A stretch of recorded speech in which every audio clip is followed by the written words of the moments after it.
Hello, I'm Kimberlie, and welcome to the weekend edition of the Native News Update. It's Friday, January 30th. Many of the stories you hear here can be found at IndianCountryNews.com. And here's the news for the day from the Associated Press and other Native news sources. The Obama administration said it will ask Congress for $1 billion next year to run schools for Native American children, including millions in new money to help fix crumbling buildings. The request, $150 million more than this year's budget, sets aside $58 million in new funding for school construction and $18 million in new funding for repairs. It also seeks $33 million to expand the school's internet capabilities. The Native American tribes from Washington and Idaho who live near the upper Columbia River are beginning a study of whether salmon runs can be restored above Grand Coulee Dam, which blocked those runs more than 70 years ago. The tribes want to study what it would take to restore salmon runs to the 100 river miles between the dam, the nation's greatest producer of hydropower, and the U.S.-Canadian border. The study proposal was released this week by the Upper Columbia United Tribes, which represents the Colville, Spokane, Coeur d'Alene, Kalispel, and Kootenai tribes of Idaho and Washington. D.R. Michael, Executive Director of the Upper Columbia United Tribes, said the return of salmon would restore tribal culture and religious experiences, plus provide new revenues for the tribes. Salmon runs on the Upper Columbia and its tributaries were blocked first by Grand Coulee Dam, which was built in the 1930s, and later by Chief Joseph Dam, which was built downstream in the 1950s. The tribes have sent the study proposal to the Northwest Power and Conservation Council in Portland, Oregon.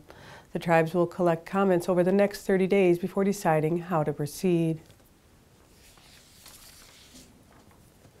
American Indian, Alaska Native, and Native Hawaiian artists nationwide have until April 6 to apply for the 2015 Native Arts and Cultures Foundation Artist Fellowship. Awards of up to $20,000 apiece will be made in 6 artistic disciplines: performing arts, filmmaking, literature, music, traditional arts, and visual arts. The performing arts is a new category in this grant round. Artists who are members of the state and federally recognized U.S. tribes, Alaska Native, and Native Hawaiian communities should review the criteria and complete an application at http://your.culturegrants.org. Award announcements will be made in August, and to learn more about the foundation, you can check out nativeartsandcultures.org. FNX, a public TV network devoted to Native American and Indigenous peoples, will expand to a worldwide reach after getting a second $6 million gift from its founding partner, the Manuel Band of Mission Indians. The tribe's endowment is its second to FNX, First Nations Experience TV network, housed at public broadcasting service station KVCR in San Bernardino, California.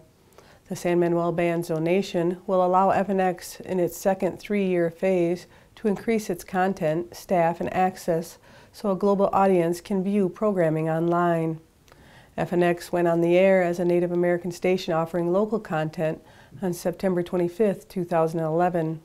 The station expanded into a network with the addition of affiliates, now totaling 11 PBS stations from the West Coast and Alaska to Illinois. Stacey Thunder, the host and co-producer of PBS's Native Report, premiered her new online series, Indigenous with Stacey Thunder, this week on YouTube. The series seeks to shatter stereotypes and misconceptions, promote positivity, and simply show the world who Indigenous peoples really are.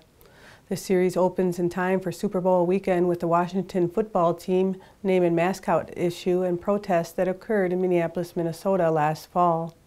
Following episodes include Olympic gold medalist Billy Mills, who just celebrated his 50th anniversary of winning his gold medal, the N7 Fund and Sports Summit at Nike World Headquarters, singer, songwriter, and producer Crystal Shawanda, and professional pole vaulter Merritt Van Meter.